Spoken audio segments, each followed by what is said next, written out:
So I had to look in my kit bag and think, what do I use for this channel? And I picked, without doubt, the worst vlogging camera ever. Hey, and welcome to my YouTube journey diary. Today I'm going to talk about the kit I use because 1, you might find it interesting. 2, I think it's interesting. 3, it might surprise you in terms of some of the choices. First, a quick disclaimer. A lot of what I do for a living involves video work. At the moment, for various reasons, I can't go out and shoot stuff, but I do a lot of editing still for remote video. And I've always been a bit of a camera geek, so ever since I was a kid, I've played, Steven Spielberg in the back garden and in my bedroom and stuff. And I've always been fascinated by cameras. I love them. So, although this is a new YouTube channel, actually, I've got a lot of the gear that I needed because I use it for my job. So that's a bit of a disclaimer because I think when a lot of YouTubers start, they don't have anything at all. They might just have literally their phone and that's it. And that's cool. If you've got that, you can actually get on and create fantastic content. But I did have a bit of a head start, in fairness, in terms of the gear I use. So we'll start with the camera. You can't do YouTube without a camera, obviously. And like I say, you can use your phone if you want to. Some of the most successful YouTubers have camera operators and crews and everything. The vast majority of us don't. We just have ourselves, a tripod, a camera, and that's it. When I started this channel, I had to think carefully about the camera that I used. Now, as a solo YouTuber, there's one vital camera function that you need above everything else, above image quality, above the type of lens that you use, above anything really, and that is autofocus. Now, again, another disclaimer. I'm recording this now. I haven't properly checked the focus on this. I'm relying on focus detection on the external monitor that I use, which is kind of indicating what's in focus. Until I get it into the computer and start editing it, I don't know if I'm in focus. The reason for that is because I'm not using the camera that I normally use for the vlogs. The reason for that is because I need to show you it.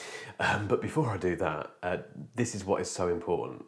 Autofocus, decent autofocus. And by that, I mean you turn the camera on, you point it at your face, and it tracks your face. Now, different camera manufacturers have different types of autofocus for this. They have face detection. Canon has a fantastic system for it. I think Sony does as well. I don't know about Nikon and the other brands, but certainly I'm a Canon lad and a bit of a Sony lad as well, as you'll see in a moment. They have great autofocus in their newest cameras.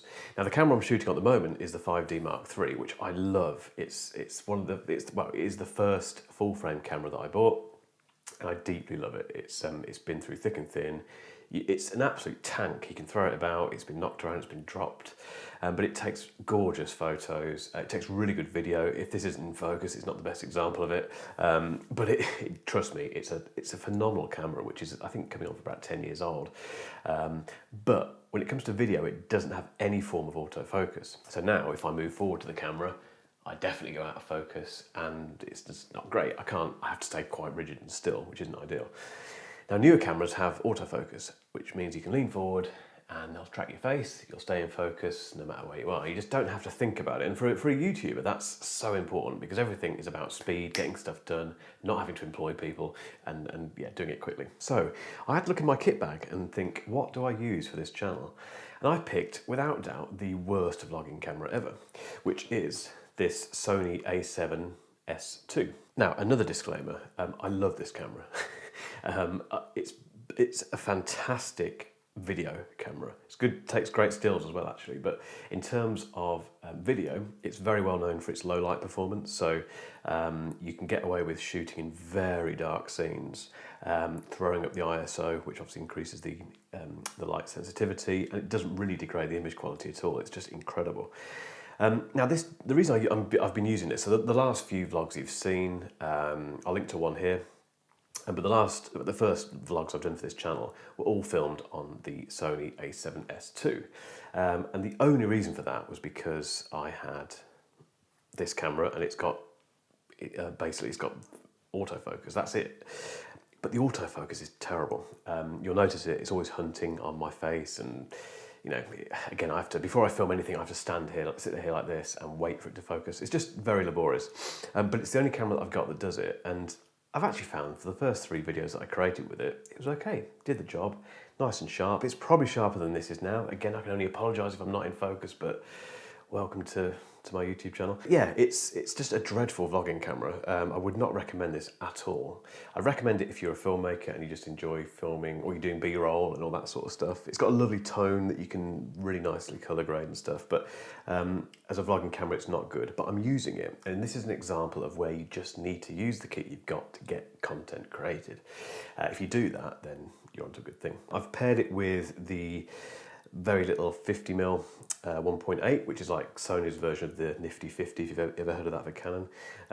Again, this was about 170, 180 quid, I think, in a sale, maybe a little bit more than that. But it's great. It's a lovely lens actually, and for 50mm, 50mm works quite well. It's not a bad focal length really, but it's fixed. It's a prime. I can't zoom in and out with it. But again, a few limitations. But by simply using this, it's great. It works.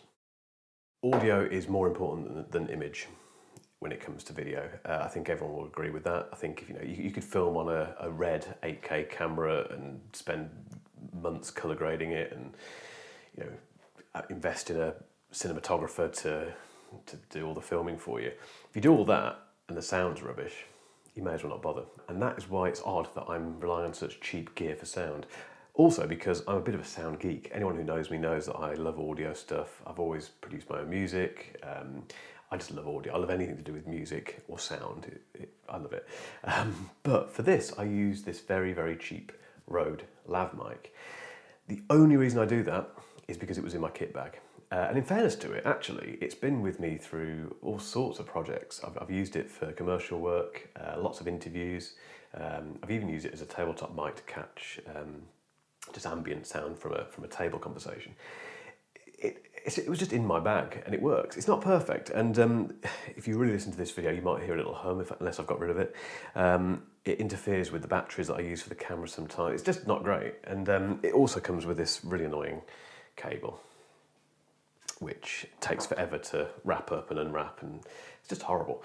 But it works. And again, another example of something that just works. If you've got it, use it. Just pick up a lav mic. You can use shotgun mics and stuff like that, but don't matter.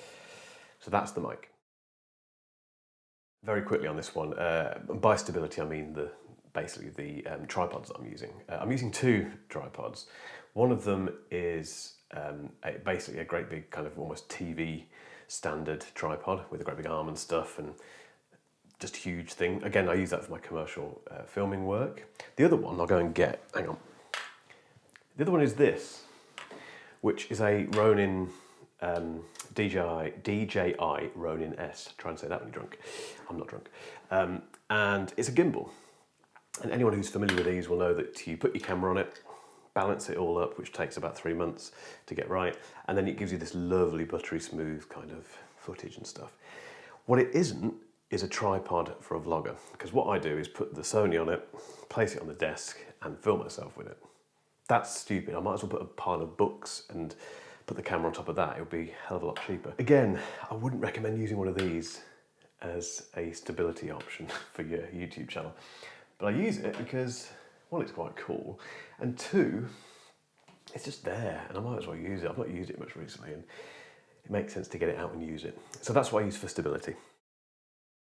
Now, I think second only to sound is light. You can get away with very cheap cameras if you've got fantastic light. The best scenes that you see on TV and in film feature lovely, beautiful, perfect light. This is more of a time thing for me at the moment, but I tend to rely on whatever light I have. So in this scene, for example, I probably am a little bit overexposed. Can't really see at the moment, but I've got a great big window in front of me, providing some natural light. I've also got a camera, a very small light on the camera, which is providing a bit of a key light. Again, it's not perfect. I've got the spots in here, which are kind of providing a hair light if I had hair. It's just, again, today this made sense to use this setup. But in my other videos, I've been using just natural light from the window, or I've been in the kitchen where I've just used one of these lights. Yeah, I've also got a big ring light that I use. Lighting is really important. And when I get onto creating the proper videos in here, in this room, once the studio's done, I will spend time on the lighting, but to a point where I can just turn it on and film and not worry about it. My advice really, I'll link to the Medium article that I've written about this, because I'll give you some links to the actual kit I'm using, including the lights. You don't have to spend a lot on lighting at all. You see people investing in these massive, great big key lights that cost over £1,000. It's not worth it. light is light. And as long as it's not too bright and it's positioned correctly, it's fine. And that's pretty much all I wanted to cover gear-wise. And I won't go into things like editing. I mean, I use Final Cut for edits and stuff like that. And there are little bits and pieces that you use, you know, little gems of things that I've bought in the past, like a memory card holder. One of the best investments I made. But I won't go into all that detail. I won't really go into detail of the lens. If you're interested, this is at the moment being filmed on a 2470L 2.8 f2.8 from Canon. Again, a great lens, but it's got no image stabilization. It's just not really properly built for vlogging in this way. I just thought I'd give you a bit of an insight into what's going on gear-wise. And again, I'll do a proper overview of this at some stage. You know, if you've only just found this video, I recommend going back and watching the first video, because it's kind of the introduction to this YouTube journey. I'm going to carry on doing these little diary videos, and I'd guess I'm about a month away from starting the proper video content, which I'm really looking forward to. So yeah, that's it really. If you've got any questions, stick in the comments, hit subscribe, and I'll catch you next time. Cheers.